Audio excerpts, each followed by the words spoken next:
할렐루야. 오늘 하나님 주시는 거룩한 말씀을 통하여 우리의 삶이 거룩하여지고 말씀대로 따라 순종하며 사시기를 주 이름으로 축원합니다. 에스더 3장에서 1절에 보시면 그 후에 아하수에로 왕이 아각 사람 함므다다의 아들 하만의 주의를 높이 올려 모든 함께 있는 대신 위에 두니 했습니다. 에스더가 왕후로 지명되어서 그 높은 자리를 얻고 또 한 사람이 높은 자리를 얻는데 이 하만이 높은 자리를 얻습니다. 이 하만이 높은 자리를 얻는데 문제는 이 사람이 아각 사람입니다. 아각 사람이란 말에 우리가 주목해야 되는데 이 아각 사람 함므다다의 아들 이 아각 사람이 뭐냐? 아말렉 족속이다 이런 얘기입니다. 아말렉 족속은 이스라엘을 대적하고 이스라엘에 행하는 것들에 대해서 계속 공격하고 괴롭게 했던 하나님께서 영원히 아말렉과 너희가 원수가 되리라 했던 그 민족입니다. 그러니까 원래부터 자기 민족이 유다인과 사이가 좋지 않은 것을 알고 있는 것이고 반대로 이 모르드게는 하나님 말씀 앞에 명철을 하니까 말씀을 바라보고 있으니까 이 아각 사람이라는 자체를 우리 민족의 대적이구나 이렇게 인식하고 있는 중에 있습니다. 특별히 말씀을 따라서 그가 이 아말렉 사람들을 굉장히 싫어했다 이렇게 이해할 수 있습니다. 2절에 보면 대궐문에 있는 왕의 모든 신복이 다 왕의 명대로 하만에게 꿇어 절하되 모르드게는 꿇지도 아니하고 절하지도 아니하니 했습니다. 그러니까 많은 사람들이 이 하만이 높은 관직에 나아가니까 그에게 절하기도 하고 무릎을 꿇기도 하고 이렇게 하는데 다 무릎을 꿇고 인사를 하고 절을 하는데 이 모르드게만 절을 하지 않는 거죠. 그래서 우리가 한편으로 보면 이 모르드게가 참 무식하다, 어떻게 지혜롭지 못하게 행하느냐 이렇게 볼 수 있지만 다른 편으로 볼 때는 하나님의 말씀처럼 이 아말렉을 원수처럼 생각하는 거죠. 그래서 그에게 꿇을 필요가 없다. 우리 민족을 해방하고 우리 민족 백성들을 늘 공격하고 죽이던 그 원수들 앞에 내가 무릎 꿇을 수 없다. 이제 그런 각오를 하는 겁니다. 때로는 세상의 이론으로는 우리가 이렇게 살면 손해를 보겠구나 생각할지라도 말씀을 따라 우리는 순종해야 된다는 겁니다. 그럼 우리가 순종해야 될 것은 세상의 논리가 아니라 하나님의 말씀입니다. 우리가 하나님의 말씀대로 살다 보면 때로는 세상에서 어려움을 당하고 혼란을 당하고 세상 사람들이 우리를 이해해 주지 않을 때가 있습니다. 하지만 우리는 말씀을 따라서 내 도덕과 이론과 생각을 쫓아가는 것이 아니고 말씀을 따라 말씀이 가라고 하면 가고 서라고 하면 설 수 있는 저와 여러분 되기를 주의 이름으로 축원합니다. 그래서 이제 4절에 날마다 권하되 모르드게가 듣지 아니하고 자기는 유다인임을 고하였더니 저희가 모르드게의 일이 어찌 되나 보고자 하여 하만에게 고하였더라. 5절에 하만이 모르드게가 꿇지도 아니하고 절하지도 아니함을 보고 심히 노하더니 6절에 저희가 모르드게의 민족을 하만에게 고한 거로 하만이 모르드게만 죽이는 것이 경하다 하고 아하수에로의 온 나라에 있는 유다인 곧 모르드게의 민족을 다 멸하고자 하더라 했습니다. 자, 이렇게 보면 원래 원수인 것이 확실하죠. 그러니까 이 하만도 유다인들을 아는 겁니다.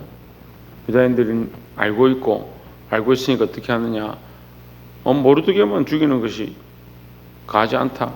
그 민족 자체를 다 멸하자 이렇게 결정을 했습니다.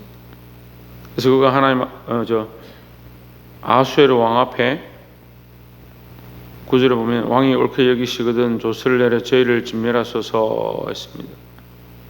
왜 진멸하느냐? 8절에 그 법률이 만민보다 달라서 왕의 법률을 지키지 아니하오니 용납하는 것이 왕에게 무익하니이다 했습니다.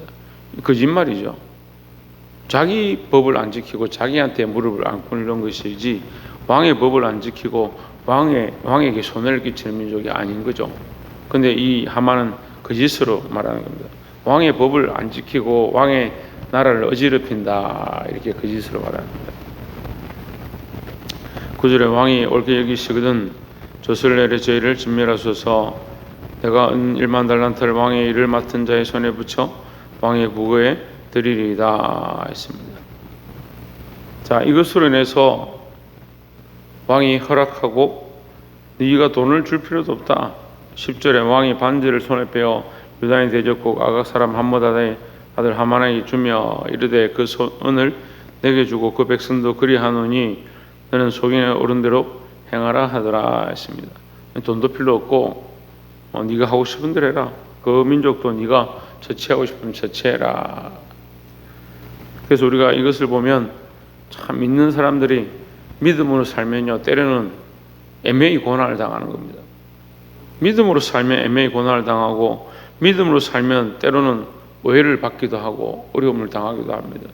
특별히 시대가 이런 시대가 되다 보니까 믿음을 지키고 예배를 지키고 우리가 주님 앞에 나와 이 신앙생활을 하는 것이 때로는 사람들의 오해를 사고 뭐 이런 시국에 꼭 모여서 예배를 드리냐, 뭐 이런 시국에 모여서 기도를 하냐, 그런 얘기를 듣는 그런 상황을 겪기도 합니다.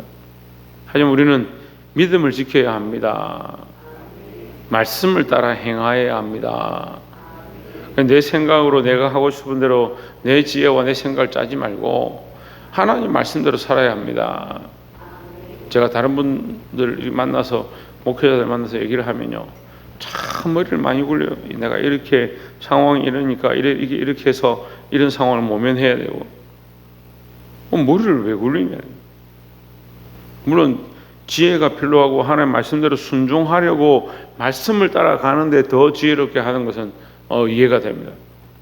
그런데 이런 시국이니까 어떻게 하면 사람들의 눈치를 보지 않고 사람들한테 욕들을 듣지 않고 욕을 먹지 않고 손가락질 당하지 않으면서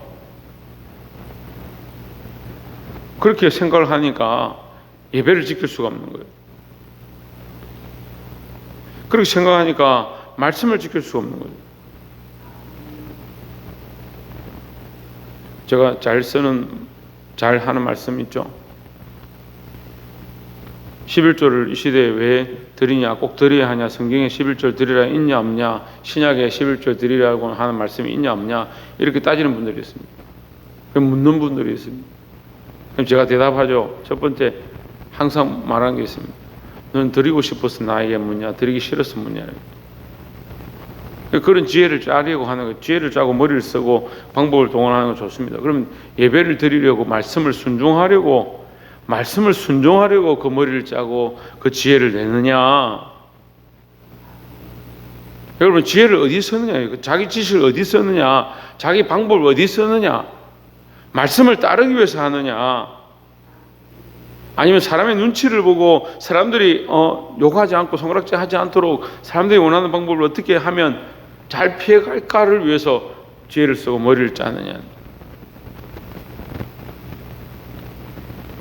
그런데 우리는 두 번째 일을 많이 합니다. 그러니까 고난을 잘 안 당해요. 우리가 믿음으로 살아서 이 모르드게만 환난을 당하는 게 아니고 유대인들이 전부 다 죽임을 당할 수밖에 없는 그런 안타까운 애매히 고난 당하는 일들이 생겼습니다. 그럼 믿음으로 살면 우리가 애매히 고난 당할 수 있습니다. 애매한 고난들이 우리에게 닥칠 수 있습니다. 그런다 할지라도 우리가 선택한 말씀대로 살고자 하는 것, 믿음대로 살고자 하는 것을 놓지 않기를 주의 이름으로 축원합니다. 마지막 세 번째로 14절에 이 명령을 각도에 전하기 위하여 조세의 초본을 모든 민족에게 선포하여 그 날을 위하여 준비하게 하라 하였더라. 15절의 역절이 왕의 명을 받들어 급히 나가매 그 조서가 도성의 수산에도 반포되니 왕은 하만과 함께 앉아 마시되 수산성은 어지럽더라 했습니다. 자, 이 일로 인해서 왕과 하만은 앉아서 술을 마시고 자기들끼리 즐거워하고 있습니다. 하지만 수산성은 어지럽다. 왜 어지럽냐?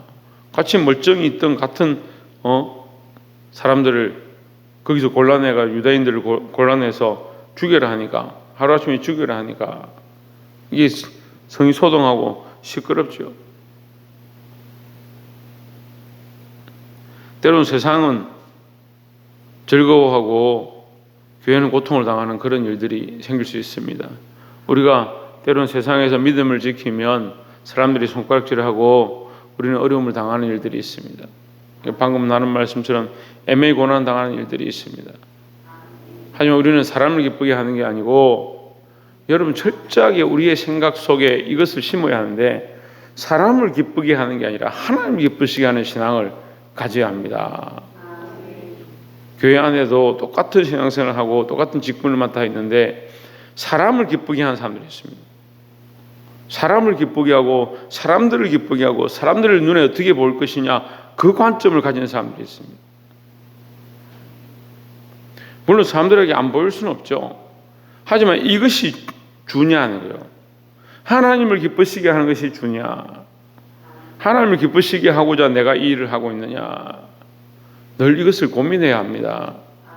내가 말하는 것, 내가 행동하는 것, 내가 생각하는 것, 내가 지혜를 짜는 것, 하나님을 기쁘시게 하는 것인가, 사람을 기쁘게 하는 것인가, 늘 분별하여 하나님의 말씀대로 살아내고 승리할 수 있는 저와 여러분 되기를 주의 이름으로 축원합니다. 기도하겠습니다.